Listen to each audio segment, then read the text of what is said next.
La semaine dernière, un grand champion s'en est allé.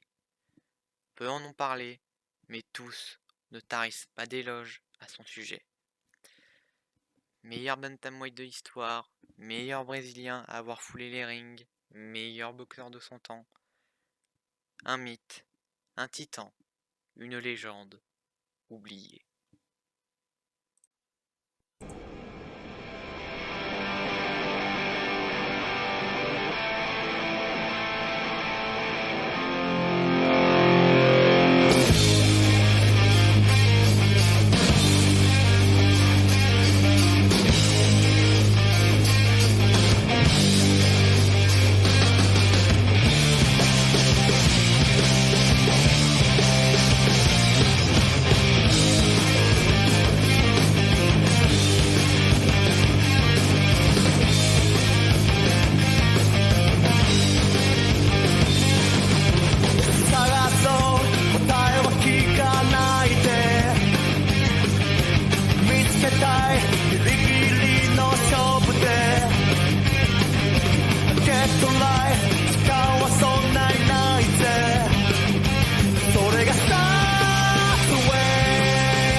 Bien le bonjour les amis, c'est Sendo, j'espère que vous allez bien. Aujourd'hui, j'inaugure mon nouveau concept que sont les légendes oubliées. À travers cette émission, je compte revenir sur la carrière de quelques des plus grands boxeurs de l'histoire, mais qui sont, du moins à mon sens, pas assez évoqués. Et pour ce premier épisode, je m'attaque au plus grand boxeur brésilien de tous les temps, Éder Joffre. Fils de boxeur, Joffre naît et grandit à Sao Paulo, au Brésil. S'initiant rapidement au noble art, il entame une carrière amateur riche de succès, avec notamment une participation aux JO de Melbourne en 1956. Passant pro, juste après avoir fêté ses 21 ans en 1957, le jeune Joffre combattra presque exclusivement au Brésil sur ce début de carrière professionnelle. Début de carrière qui sera à mon sens marqué par deux très très beaux duels. Et j'oublie de préciser, il commence sa carrière chez les bantamweight. Donc, début de carrière qui sera marqué par deux duels. Le premier débutant dès sa première année pro face à Ernesto Miranda. Deux premiers combats qui seront un nul, enfin deux nuls plutôt, pardon. Et le deuxième Ernesto Miranda dont je reparlerai dans très peu de temps. Et le deuxième face à Ruben Casares. Premier combat en 1958. Premier voyage de Joffre en Uruguay face au haut prospect de ce pays. Premier combat qui sera marqué, qui sera un draw aussi. Donc un match nul. Ensuite, par la suite, Joffre continuera continuera sa carrière, enchaînant de nombreuses victoires, la plupart avant la limite, avant de retrouver Casares en 1959, et cette fois lui infligeant un énorme KO au 7ème round. Et l'année suivante, en février 1960, il retrouve Miranda pour cette fois-ci combat qui se déroulera en 15 rounds pour le titre sud-américain. Et cette fois-ci, c'est Joffre qui remportera ce combat à la décision. les deux boxeurs se retrouveront une quatrième fois en juin de la même année, 1960, et cette fois, Joffre infligera une nouvelle fois un énorme KO à Miranda. Et cette fois, dès le troisième round. Cette même année 1960 sera marquée par à mon sens, voilà, l'une des plus grandes victoires de Eder Joffre face au vétéran déjà à cette époque, José Medel. Combat disponible sur YouTube que je vous invite à voir. C'est un magnifique combat. Les deux boxeurs sont à peu près du même niveau à ce moment-là et pugilistiquement se ressemblent beaucoup. Les deux sont assez agressifs, très très complets techniquement. Ils peuvent faire à peu près tout dans leurs enchaînements, que ce le travail au corps, le travail en uppercut, ils peuvent faire absolument tout. Et ce combat est ultra intense. Les deux se rendent coup pour coup dès le début. Ils s'envoient tour à tour dos aux cordes. Et les deux s'envoient des parpaings monstrueux. Monstrueux. Combat magistral. Dans la première sortie de Joffre aux États-Unis, à Los Angeles. Et combat remporté par un KO, avec un KO par ogive nucléaire en bras arrière sur le gong du 10e round. Ce dont José Medel ne se relèvera pas. Ne se relèvera pas avant bien des minutes. Combat bon, grande victoire de Joffre, qui est également une demi-finale NBA. Donc, s'il y en a qui ne connaissent, donc non, je ne parle pas de la fédération de basket, mais une ancienne fédération mondiale de boxe, l'ancêtre de la WBA. Et donc cette demi-finale l'amènera à sa première chance mondiale pour le titre vacant NBA face à Eloy Sanchez. Ce qui est très important avec ce combattant, c'est que il vient tout juste dans la même le même jour que Eder Joffre contre José Medel. Eloy Sanchez avait envoyé à la retraite le champion en titre, Joe Becerra, dans un combat sans titre en jeu. Mais il n'empêche que Eloy Sanchez avait envoyé Becerra à la retraite en lui infligeant un énorme KO au 8e round. Boxeur au palmarès pas extraordinaire mais extrêmement solide, possédant du punch. Bref, un gros contender de la catégorie. Et Joffre le détruit. Il n'y a pas d'autre mot, en 6 rounds. Et remporte son premier titre mondial. Donc face à un mec ultra dangereux de la catégorie et qui était même, je pense, plutôt évité.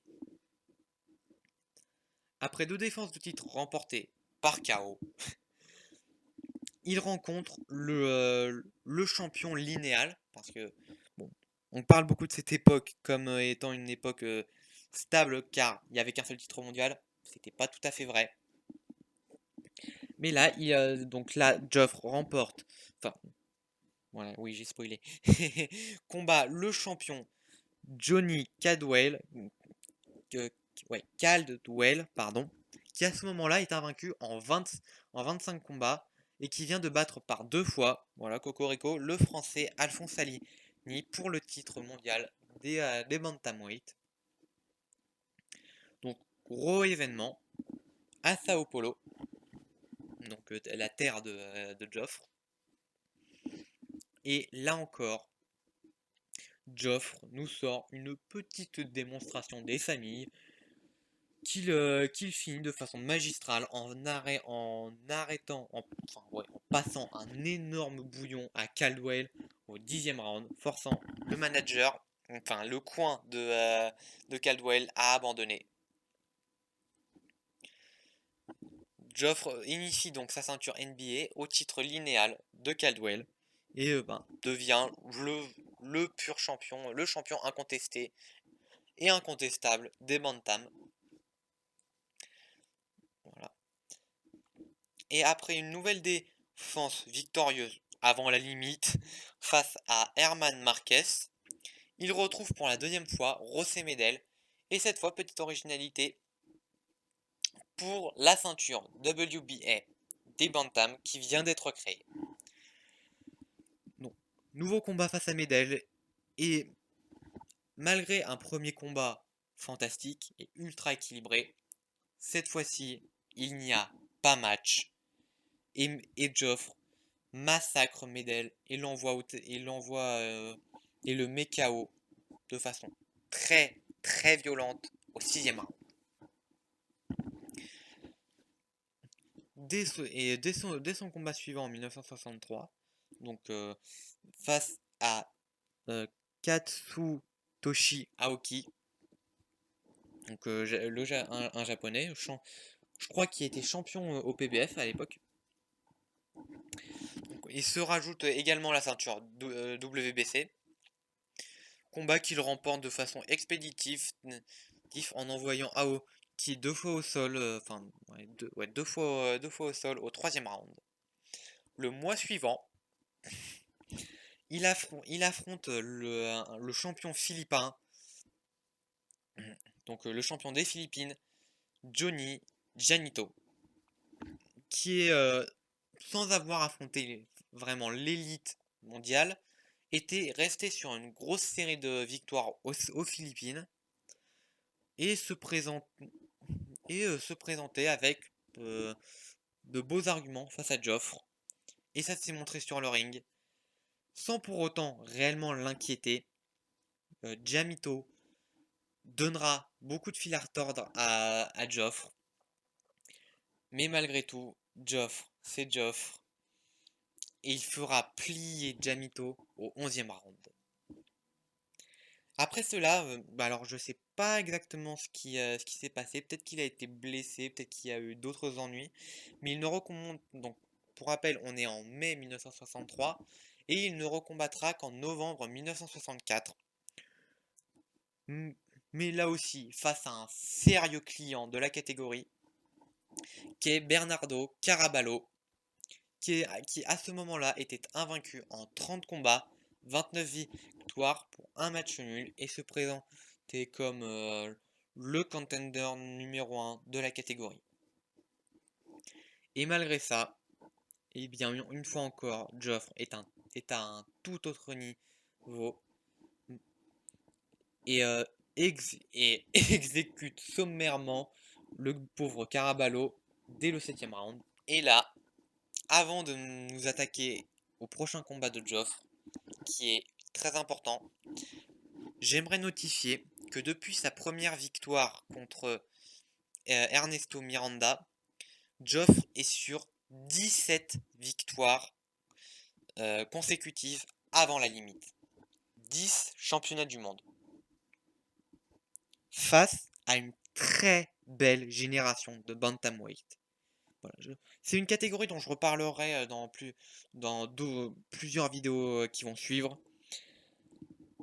C'est une catégorie de tout temps où le niveau a été stratosphérique.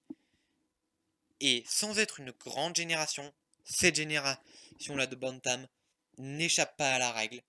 Et malgré ça, Joffre règne comme un despote sur cette catégorie. Et il est même tellement dominant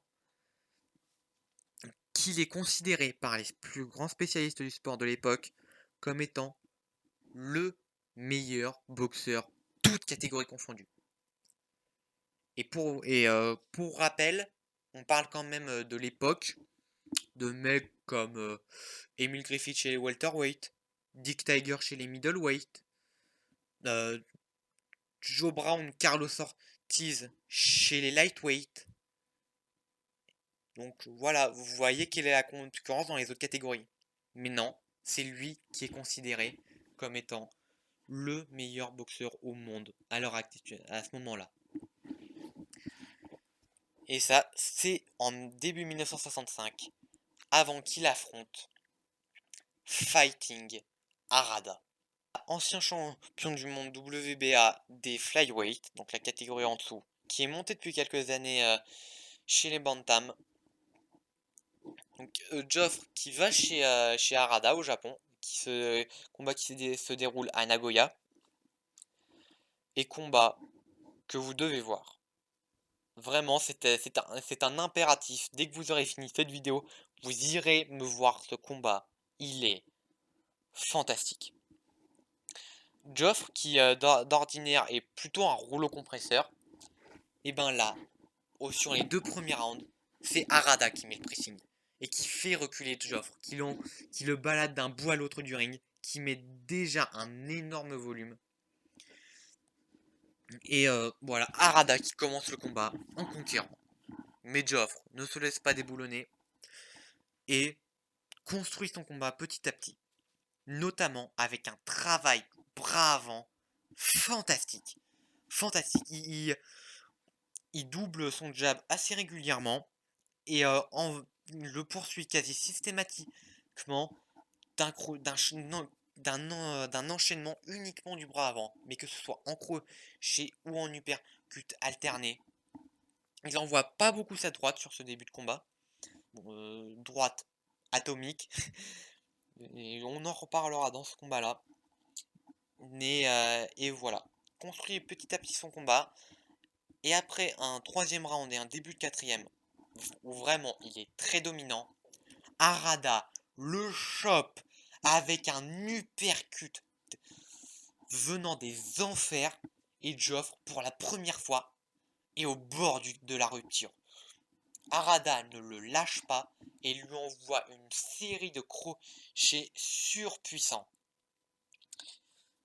Mais malgré le déluge de coups de Harada, Joffre survit sur le fil à ce 4e round, et vice versa au 5e.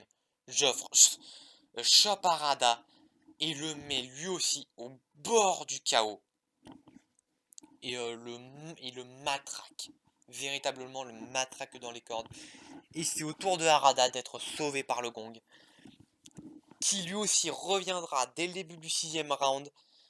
Mais Joffre, s'y attendant, revient, enfin, et ce sera de nouveau au tour de Joffre de revenir au milieu du 6e. Et les deux finiront ce 6e round de façon tonitruante en s'échangeant des parpaings de l'espace. Par la suite, sur les 7e, 8e et 9e rounds, c'est plutôt Joffre qui dominera, de par son volume et sa précision. Sur ces rounds, aucun des deux ne reculera véritablement. Il y aura beaucoup de déplacements, mais il n'y en aura pas vraiment un qui mettra le pressing et l'autre qui la subira. Mais les deux... Et 2 rounds plus clairs, où le rythme descend un petit peu, mais niveau intensité, c'est toujours là, hein. Les deux se mettent toujours des parpaings de l'espace, hein. Ça change pas. Et au 10e round, Harada retourne le combat, mais pas d'une façon... pas avec un coup sorti des enfers. Non. Il se pose. Il retravaille derrière le jab. Derrière son jab de métronome. Et commence qu'il avait un travail au corps qu'il n'avait quasiment pas fait sur le début du combat. Il travaille excellemment bien au corps, ce qui lui permet de vraiment dominer Joffre sur les 10e, 11e et 12e rounds. Et au 14e round, commençant un peu de la même façon que sur les rounds précédents, Joffre cueille avec une droite qui aurait assommé un cheval, et je n'exagère pas, allez voir ça, c'est monstrueux, chope sur une droite monstrueuse Harada, et là, plus que jamais, Harada est véritablement sur le fil. Mais vraiment sur le fil, il se fait dominer comme peut-être il n'a jamais été dominé jusque-là sur ce 14e round. Et malgré tout, Harada, menton en acier et mental à toute épreuve, Il résiste à ce 14e round in extremis et rentre dans un 15e round comparable, et même bien comparable au 15e round de Ken Norton contre Larry Holmes, pour ceux qui ont vu ce combat. 15e round, dinguissime. Et les deux, 15e round ultra serré, les deux ne lâchent rien. Et ils sont tout le temps dans l'échange, continuent sans cesse de rester sur leur position et d'envoyer tout ce qu'ils ont. Et les deux finissent de la plus belle des façons ce combat mythique, qui est, pour moi, le plus grand combat de l'histoire des bantamweight. Et pour ceux qui connaissent cette catégorie, c'est vraiment pas peu dire. Mais malheureusement pour Joffre, les juges ne le verront quasiment pas. Deux des juges verront le combat pour Harada, et ce qui permet à ce dernier de glaner la victoire. Notons quand même qu'un des juges voyait Joffre vainqueur de ce combat-là, ce qui montre bien la folie furieuse de ce combat-là. Et bien sûr, il n'allait pas s'arrêter là, et évidemment qu'il y allait y avoir une revanche. Cela dit, elle n'arrivera pas immédiatement. Enfin, les deux commençant d'abord ayant un combat entre les deux. Oh putain. Pardon, je m'égare. Enfin, voilà. Bref. Combat qui aura lieu un an, presque jour pour jour, après le premier combat. Cette fois-ci au Nippon Budokan de Tokyo, il me semble. Si je dis pas de bêtises, corrigez-moi si je me trompe. Ouais. Et donc, deuxième combat. Et encore un grand combat, mais cette fois, c'est des deux, c'est Harada qui a fait le plus d'ajustements. Cette fois, ce travail au corps qui a été très fructueux sur la fin du combat, il le commence dès le début. Et dès le début, mais voilà, Joffre, ça reste Joffre, il ne se déboulonne pas et applique toujours sa boxe, mais avec pas vraiment les ajustements qu'il fallait pour Fighting Harada. Et ce dernier qui, de par son travail au corps qui usera beaucoup de Joffre et fera que ce dernier finira moins bien le combat qu'au premier, permettra à Harada de glaner une décision sans aucune discussion. Mais suite à ce combat, Joffre annoncera sa retraite. Retraite qui sera saluée par tout le monde de la boxe. Voilà, tous les observateurs ne tarissant pas d'éloges à son immense carrière déjà à ce moment-là. Cela dit, ce n'est pas la fin de l'histoire de Eder Joffre, qui, 3 ans plus tard, décidera de remonter sur le ring. Cette fois dans la catégorie supérieure, celle des featherweight. Comeback qui se fera lentement, un peu à la façon d'un George Foreman chez les heavyweight, bien des années plus tard. Il combat très régulièrement, très régulièrement, pas forcément des adversaires de très haut calibre, mais qui lui permettent de se remettre en jambe petit à petit. Et petit à petit, l'adversité monte, jusqu'à arriver en 1973 à un nouveau title shot pour la ceinture WBC des featherweight face au Cubain José Legra. Ce dernier ayant remporté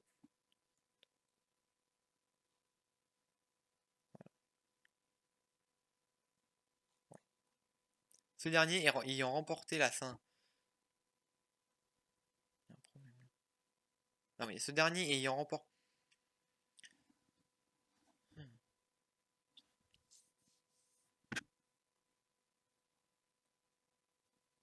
Ce dernier ayant remporté cette ceinture face à Clemente Sanchez quelques mois auparavant.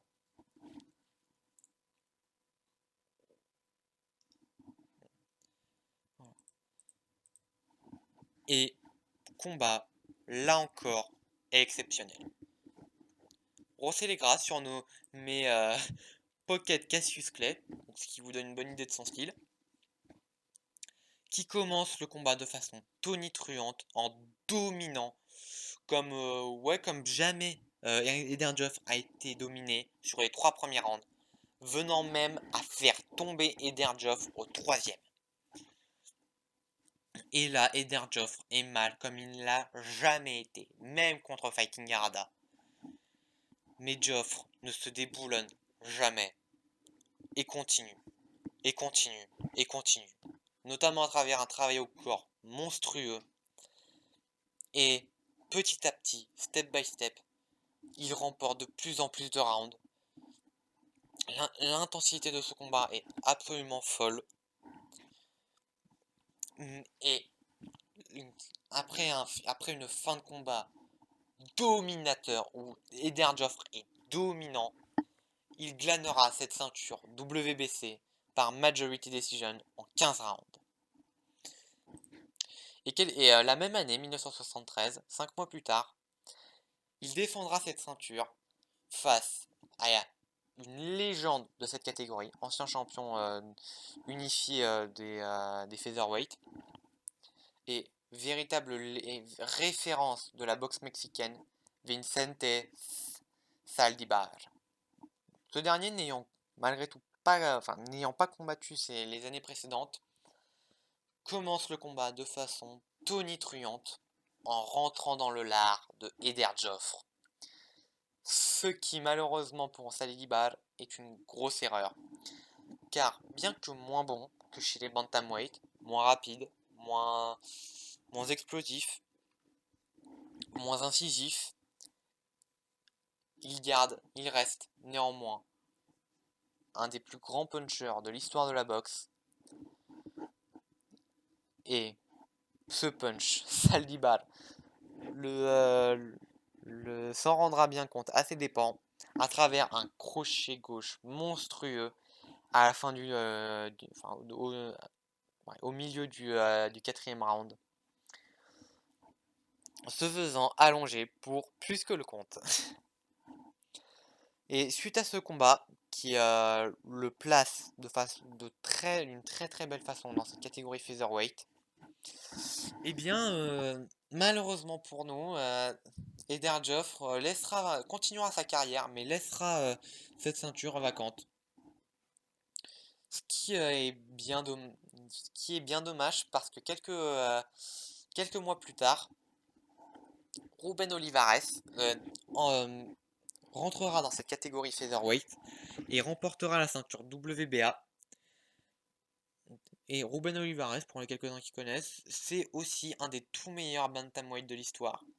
Ce qui aurait pu donner un combat entre les 2 meilleurs bantamweight de l'histoire chez les featherweight, ce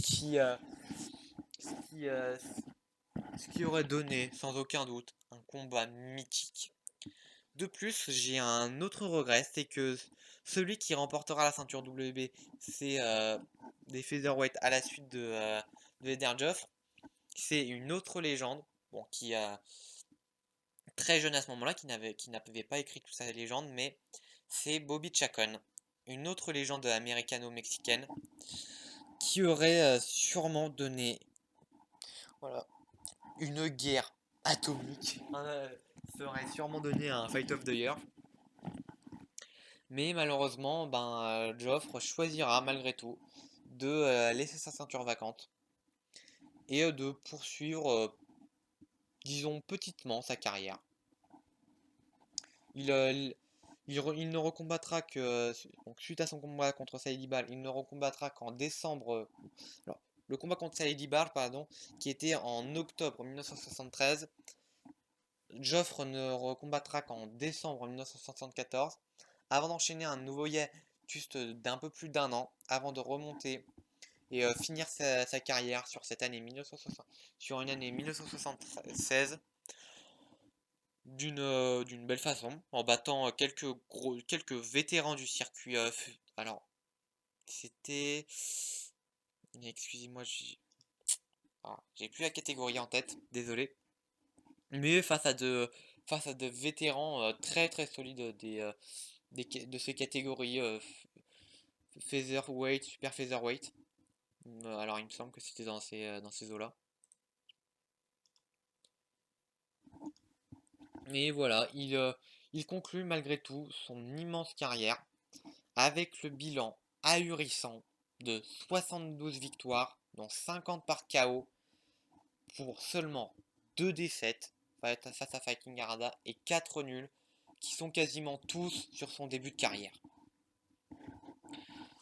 Et suite à cela, il continuera malgré tout d'avoir une grosse influence dans le monde de la boxe au Brésil, et restera une grande légende pour tous les spécialistes de la boxe. Voilà, notons notamment les vibrants hommages de Sugar Ray Robinson qui,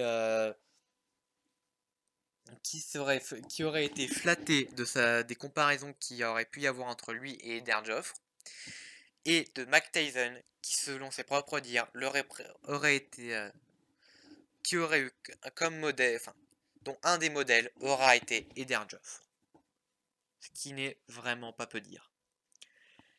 Et donc cette légende absolue du noblard est décédée il y a maintenant 8 jours au moment où je tourne cette vidéo. Il n'y a donc qu'une seule façon de conclure cette vidéo: reposant en paix, Eder Joffre. Et ce sont sur ces mots que je conclurai cette vidéo. Merci à vous de l'avoir suivi, j'espère qu'elle vous aura plu. Si c'est le cas, vous connaissez la chanson, le pouce bleu, le commentaire, et si le contenu de la chaîne vous plaît, l'abonnement. En tout cas, moi je vous dis à très bientôt, et salut!